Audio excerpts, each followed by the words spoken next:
but I think what happened was that feedback changed my entire perspective of what coaching, or how powerful coaching was or is.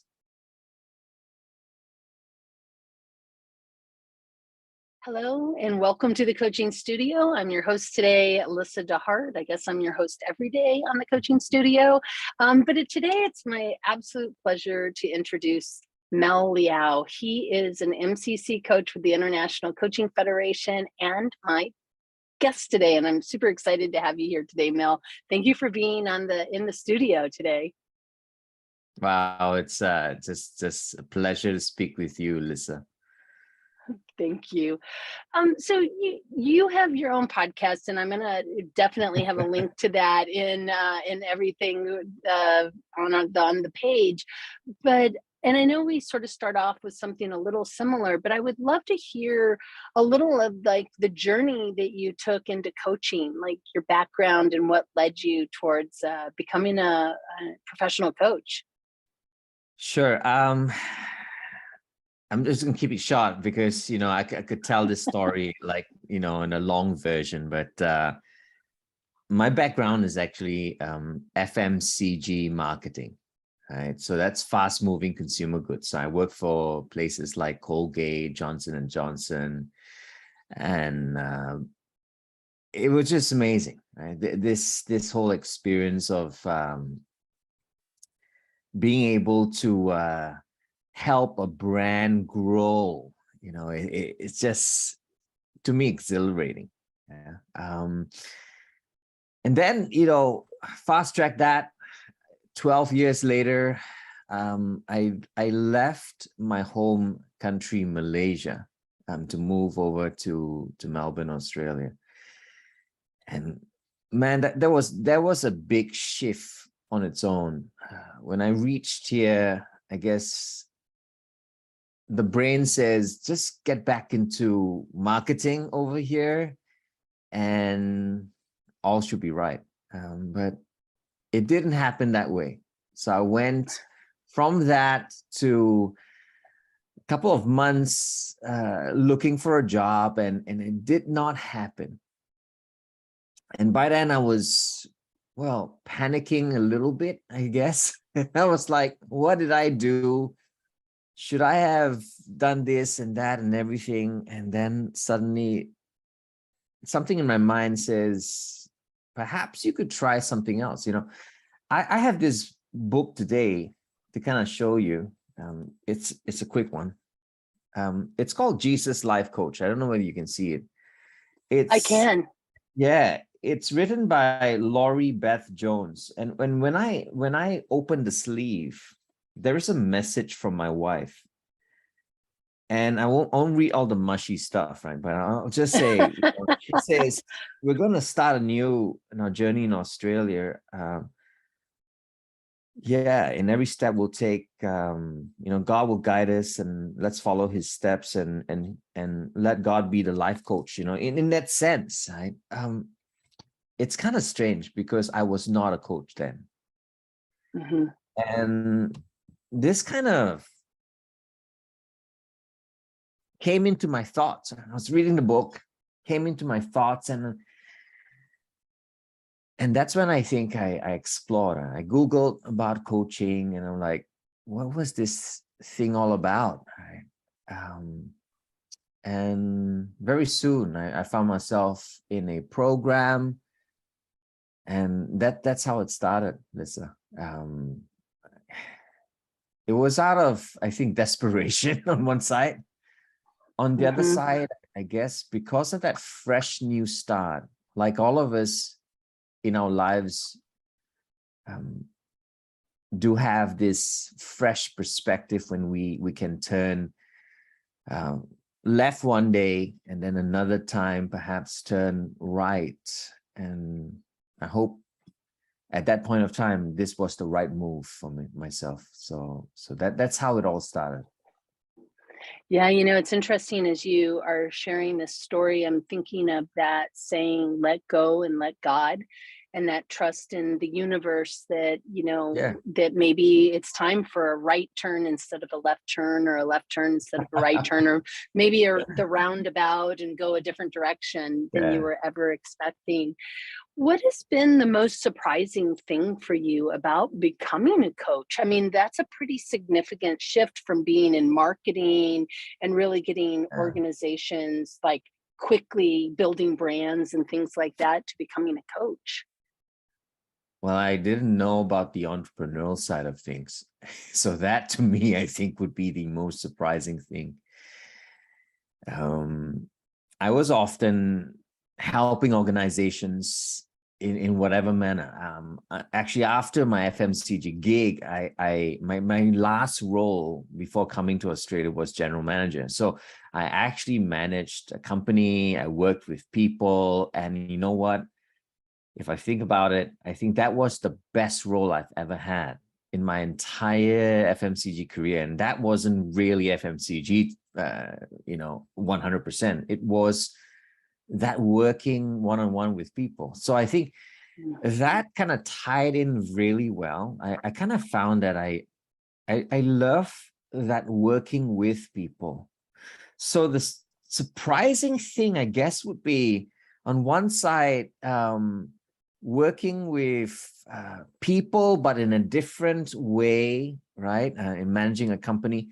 And this right now, coming from an outside perspective, working with different organizations, different seasons, and still the people connection was key, I guess. But as I said, nothing kind of prepared me for just kind of working on your own limb and fancy. You could do anything, actually, if you know what I mean. Yeah, right? I It's do. like I know. every day you kind of wake up and you're like, oh, I could do this today. Right? So that I'm still not used to it after 17 years. I'm still not used to like an open diary every day, right? It's like I could do nothing today. And hey, I could be just out on my bike, today and just take care of my well-being and but I think that would be the thing. It's not just the entrepreneurial gig. It's that whole discipline to kind of choose to show up every single day because you want to. Yeah, you want to, and you know what you're doing is making, causing a little bit of a ripple effect in someone else's life. So I think that is also a motivating factor. But hey, nothing prepares you for running your own business. Seriously. Yeah, no, seriously, I think people very much underestimate the energy requirements and Yeah.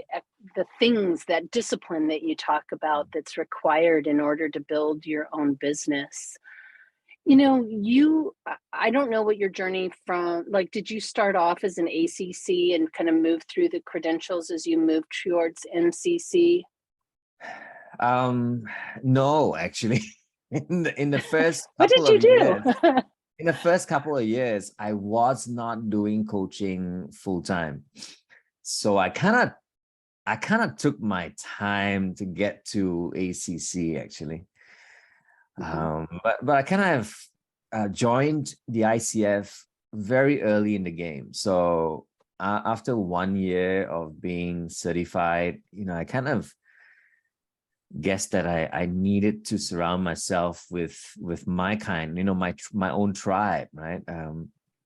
So I joined the ICF in 2007, and yeah, I think it was amazing to kind of meet other family members that you never knew you had, and and they talked the same way a little bit, and it's kind of weird. I don't know how to explain it, but I'm sure you've experienced it. It's like, oh, I'm back home, and wherever I am, I guess, around the world, you feel like you're home when you're in an ICF meeting. That's That's how I felt, right? But it kind of it kind of prepared me in one sense, but it didn't kind of rush me towards getting credentialed fast because I was more focused on my day job. So when I finally, got into coaching, I did get a day job, and I started doing a lot of different jobs. And I went from being a salesperson to again a general manager in a company, and so on and so forth. But I think what was different, Lyssa, is that I started practicing the coaching internally, right? For the very first time, I knew that I was intentionally going to speak to someone and listening and not jumping the queue, adding my 5 cents worth of comments, just taking my time, getting to know someone in a deeper sense. I wouldn't say I was coaching everyone, but I guess I was bringing that language, right, into different conversations in my life and in my family as well. I had growing kids then, and I know what kind of father I was then. I was a very, very strict father, right? Based on my own upbringing, I guess that's the only benchmark I had. And so I did the same with my kids, but I realized that was another way, right? So I started even, practicing coaching when I got reminded of it, of course. Yeah. Yeah, no, that's beautiful. And I do think that if I don't know, if you're doing something that you're passionate about and you're starting to see the positive impact that it has in this area of your life, it makes sense that it might open up the possibility for it to impact this part of your life as well. Absolutely. One of the things that I think is I don't know what the word is right this second. Let's see. One of the things that I wonder about often is just sort of how people see that concept of coaching shift through time. And I mean, as you started off, you're a certified coach, but then you made the decision to continue getting credentials and continuing to grow yourself as a coach and develop yourself. What really shifted through time that around your understanding of or capacity to be with yourself as and others as coach? Lots actually. I think number one, I started being more open to feedback. It wasn't all the way my way any longer. It's what's our way, and I think that was helpful. I would say in the closest relationships that I have. I remember one of the changing, I think the changing points was when I needed to complete a coaching session, a recording, right? And I asked my wife whether she wouldn't mind being the guinea pig, right? And man, didn't expect I will get into that hot seat, because the topic that she brought up was about her husband. That, to me, has been the toughest conversation since with anybody. Because in that 1 hour, it felt like time stood still, right? And it felt really like an out-of-body experience, because she was talking about the person but the person was in the room, right? Come on, and I was getting the feedback from this way, and then I had to listen in and understand and try to make sense of where she was coming without feeling that judgment or that bias. It's like that whole concept of withholding it, right? And it was crazy. But I think what happened was that feedback changed my entire perspective of what coaching, or how powerful coaching was or is. And that's just the first thing that happened throughout that journey. I think that whole need for feedback continues, right? When you're working with your mentor coach, you're working with someone more senior to you, and who would kind of tell you that the parts of you that, and the parts of your coaching that kind of didn't make sense, right? And could be better, right? Could be better.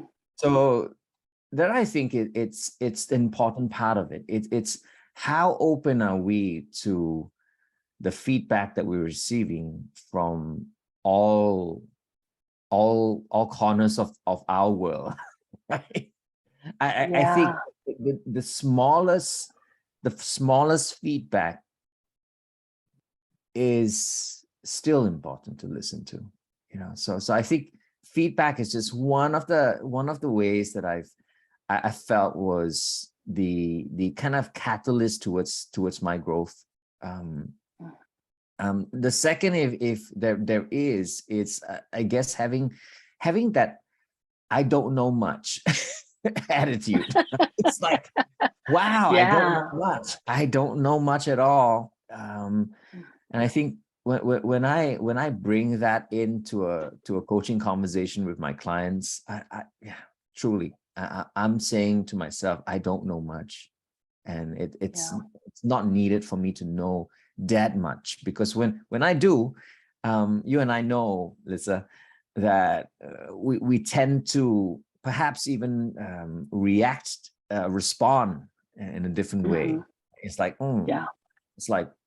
it's like we're giving signals like that's not the right move to make, so right, like the very subtle nonverbal cues. Absolutely, absolutely. We don't have to say anything, but we're giving it away, right? But when I come with that space of I don't know much, right? It's like that song, right? Don't know much, but I know I love you. And I think it is sort of like sitting in that space, right? Absolutely, it is.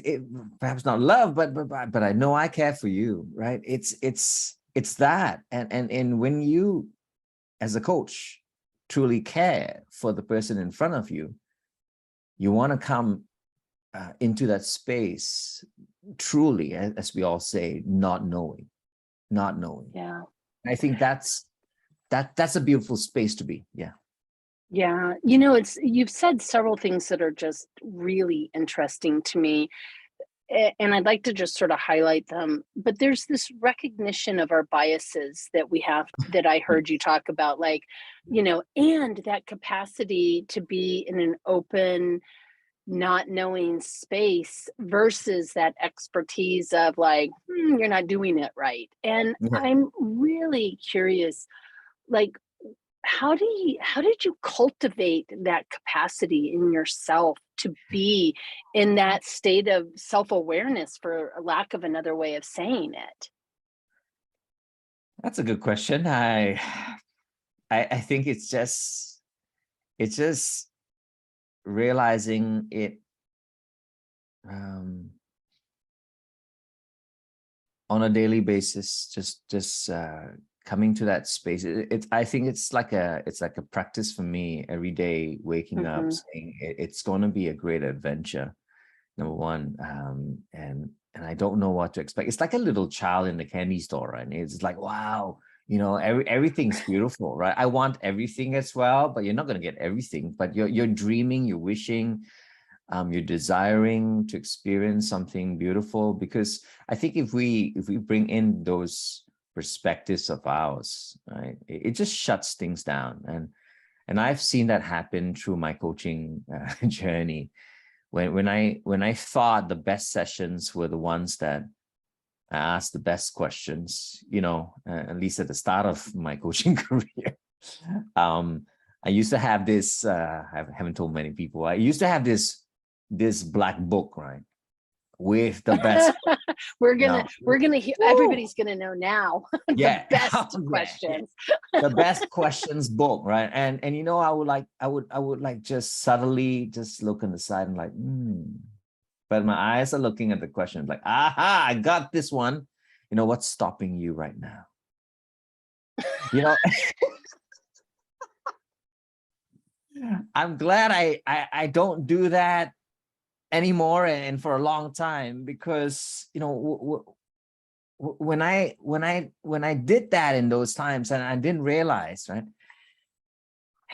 it kind of brought the limelight back on me. It's like it made me feel like the superior one. Like it's like, oh, here you go, Master Jedi has just spoken.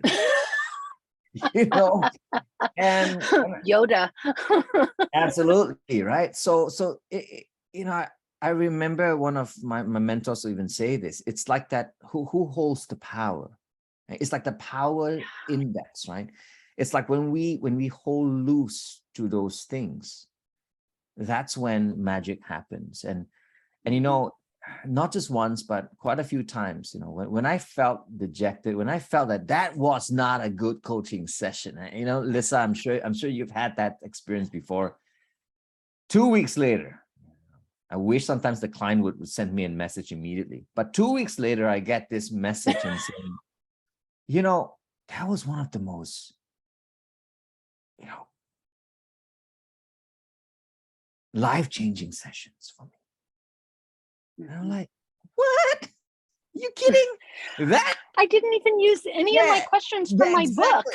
that's when I didn't ask any questions that I felt was, you know what I mean? It's just getting away from that, and just resigning ourselves to just be, right? To just be that, as we call it, that thinking partner, that collaborator, that believer in human potential, that that rock, I guess, that won't talk back to you. It'll just be there. You can sit on it, right?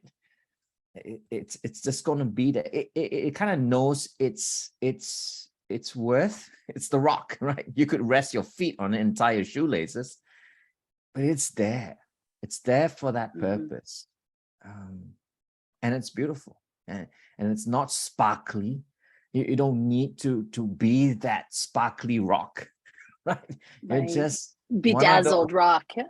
Yeah, that's it. So yeah, it's really interesting, because it's like, you don't have to be the candy shop. You don't have to be every sparkly little candy possibility that a client wants. And this really makes me kind of think about that I don't know, evolution that happens where coaches discover that their value is in holding that space and being that rock to create that safe space for somebody else to do kind of the work, and not the coach themselves to work so hard. You know, when you think about, you know, newer coaches or coaches who are wanting to move towards MCC, what do you think is important for them to understand? I mean, I think you've been sort of talking about it a bit, kind of in a Oh, abstract, maybe a little abstract of a way. I'm wondering if there was something that you would say to somebody who's like, I really want to be an MCC. Like, I want to, not because of MCC is so great, but because I really want to go on that journey towards this next stage of development of myself as a coach. What sort of thoughts do you have for them to consider? So many, Lyssa. I could go anywhere on the business side of things or on a person side of. I think I'll just start by saying don't take yourself so seriously. And I did at the start, at least. I kind of felt like I was the savior of the room, right?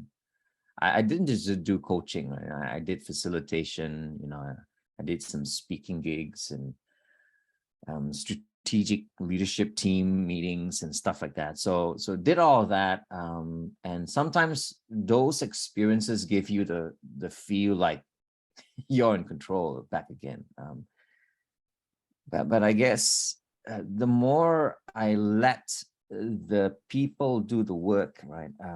And the less I feel like I've got to build up this and I've got to do this to build my credibility. I mean, all of that is, I guess, important for the growth, because I never stop learning, right? Obviously, and every year I would want to commit myself to learn the science of coaching in a different sense, right? I've learned NLP. I've learned from different wonderful teachers along the way and mentors. I've gone into different programs and all of that is important, I guess.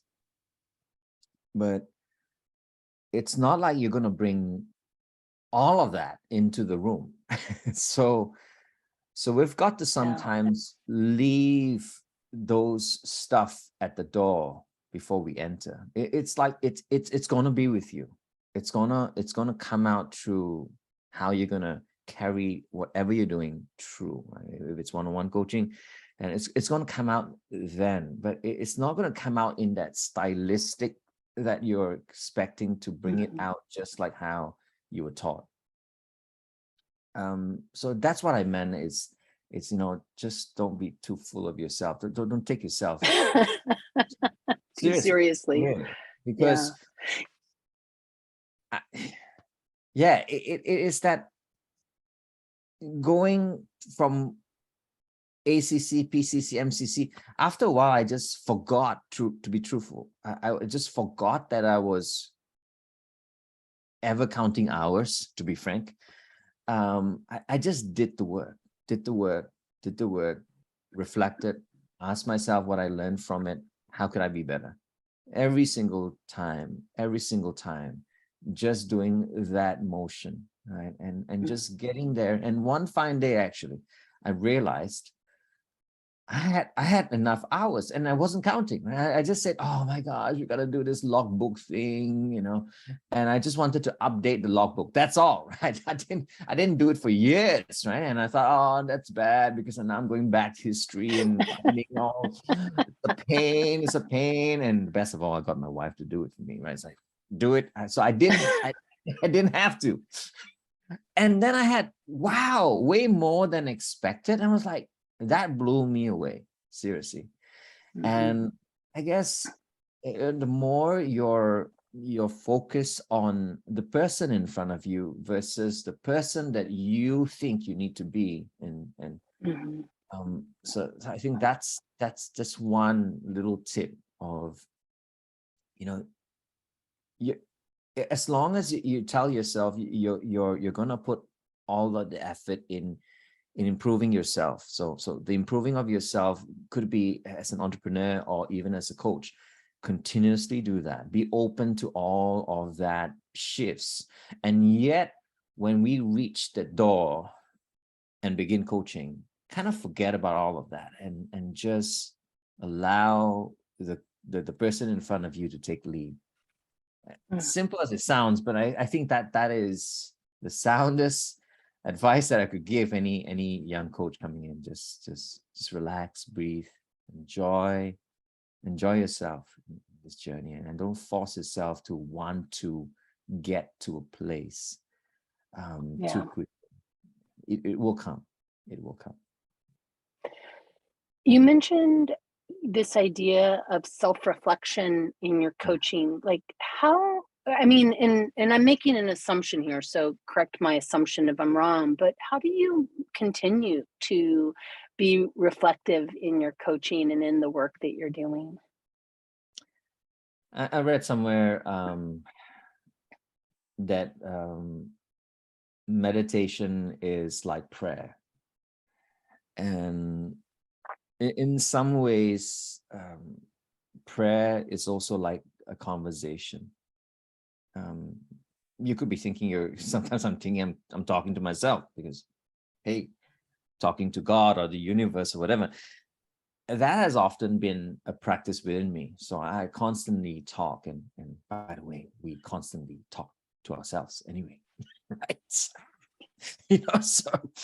So it's sometimes I just give up of that because it's going nowhere, and I start talking all over, and I guess that's part of the rhythm of what I've been doing for years, right?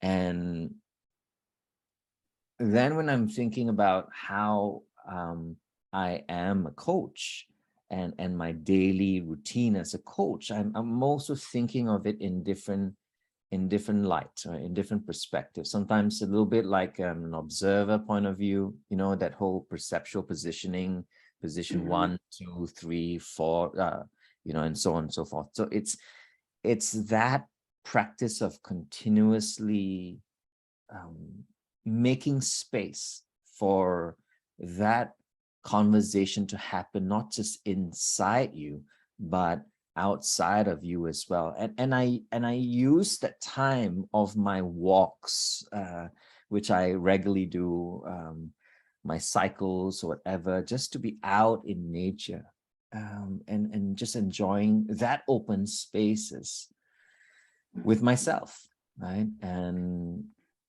I think that's the practice that I have been doing for years, and I think it's just natural for me to take that on additionally, and put myself on that plate of reflection and say, how am I doing as a person? I've even brought that reflection piece into our family, and we do that quite often as a family. And especially every year, we sit down as the 5 of us, and we actually reflect on a piece of paper. We have a wonderful discussion. It's often during our holidays, so we take time intentionally to give each other feedback. I like the questions when there are 2 of them. One is, what must Dad do less of? What must Dad do more of? It's a simple question, right? Yeah. But it's enlightening, and that is what I write, and each of my family member write that of me as well. And man, you've got to be really open to really listen in to those feedback, because it's coming. Yeah. The people you live with. Yeah, the people you love and you live with. Yeah. And the thing that's really showing up for me as you're speaking is just the degree of bravery and courage it takes to allow yourself to hear the reflection that may or may not be the reflection you have of yourself. And just how beautiful that is that you've created that kind of space with your family where you are all given permission to share, your experience of what you need more of, and also what maybe I could have a little less of in the coming year. Yeah. And that really fits with that sense of also of awareness, and awareness of, I don't know, of the kind of person that you're showing up as and who you want to be. And there's an intentionality there that is really powerful. How how do you then show up with your clients in a similar kind of way? Well, you mentioned, Lyssa, the word brave, and that word has a very deep meaning for me. I got that, I think, years ago when I saw how my grandfather lived his life, right? And just every week when I met him, I would hear those brave stories, and he was a beautiful storyteller, and I think from very young I realized that I would, really wants to live my life this way, right? He lived through every storm, Japanese occupation, and all of that, right? All of those trials. He had 20 or 19 children. It was just crazy. Wow. And very little I realized the importance of that communal sharing in the center, where someone speaks and you listen. It's part and parcel of life, I think. That whole circle around the campfire, right? Why that is so important in our culture. We the talking stick, right? Everything that comes about in conversation, when you allow that person that holds that stick to say his or her piece. And I think that is where it came about, that whole respect and care and love for the person that holds the stick, because whatever he or she says is honorable and has a right to be heard. And that's what I think I guess I bring into that coaching space. It is that you are very important, and what you're saying is very important for me to really listen into. And I guess that the curiosity, right? That the whole thing that I'm so wanting for you to be you, versus trying to be that head of department, head of company that you think you need to be and show up that brave. So to me, that brave is not showing up as the CEO. That brave is showing up as you in a conversation. I think that's how that environment needs to be, and that's what we value. We value the stories that they are sharing. Every one of them is important. There's no little story. There is no more important story. Everything that they share has something rich behind it, and it comes out. It's whether we're listening. Yeah.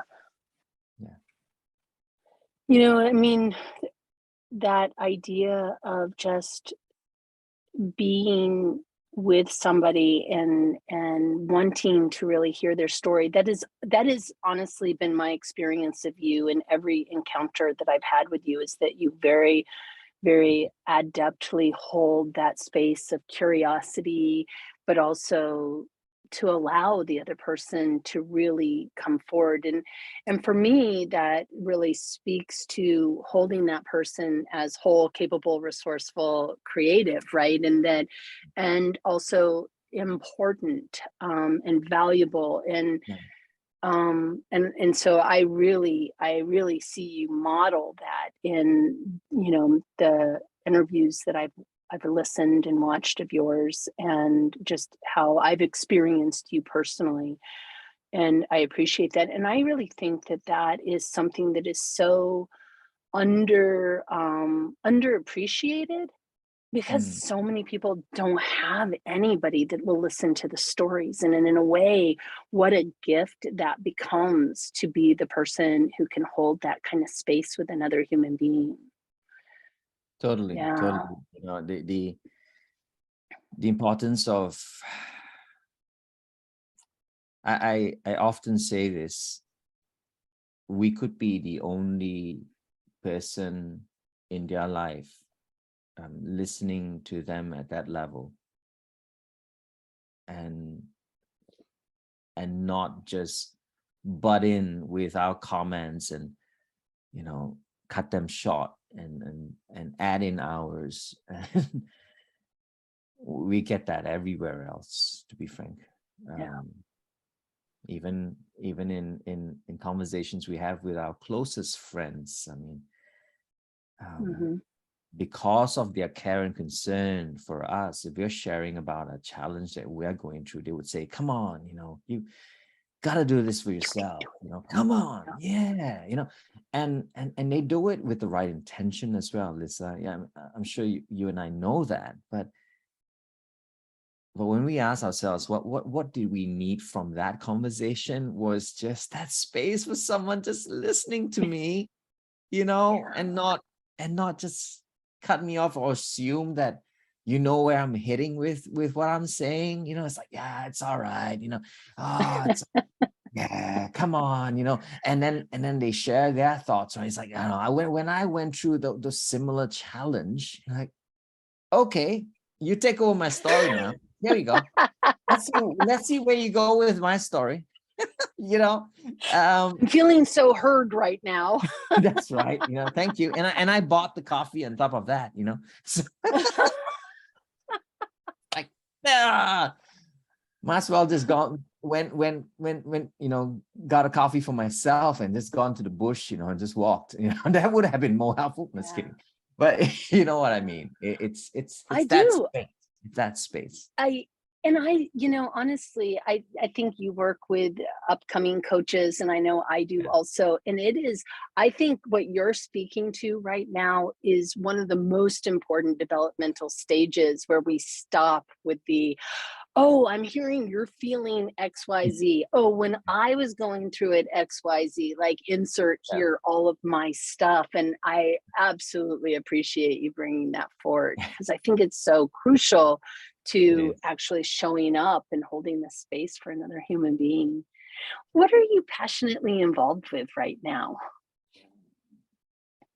Well, you said it before. It's working with the younger generation of coaches coming in, and it's not about the age, right? It's just the new ones walking into coaching, and I just love that. Again, I get to play a little bit of a mentor, so that excites me still. Yeah, okay? It's kind of nice. Kind of nice, but it's the right role for the right situation also. That's right. That's right. So here I can talk a little bit more, okay? But yeah, just seeing them come into this space, and as you were saying before, that the world that we're living in is unlike what we lived through over the last 2 decades, right? At least that's changed. And to be frank, what my thoughts are of them for their future actually carries little weight when you think about it, because the world is not the same anymore. Right. And it could be completely different in a year. Absolutely. So that passion about equipping the coaches, not just with that toolkits and models and processes and all of that core competencies, and all of that's so important, and yet on this other side is just releasing them out there. It's just like this proud parent saying, off you go on your bike, you can find balance now, right? I'll see you off into the sunset, still cheering, clapping for you, and saying, I'm here for you. And just be able to know that we're creating this little ripple effects everywhere we go. And I think it's just, I think coaching, or the impact of coaching changes changes and bring shifts to lives out there. And, Mhm. and I think just being a part of that makes me come alive. Just being able to be part of that ripple effect that will continue and continue and continue through those conversations is the one that I'm really passionate about. So we have a mission to equip 10,000 coaches that impacts 10 million people. And that's the ripple I'm talking about over the next 20 years. So that's our mission.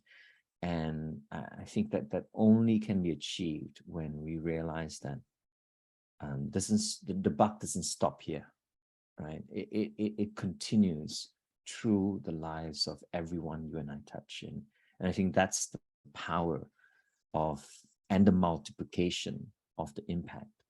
So that excites me, Lyssa. Yeah, that's incredibly exciting.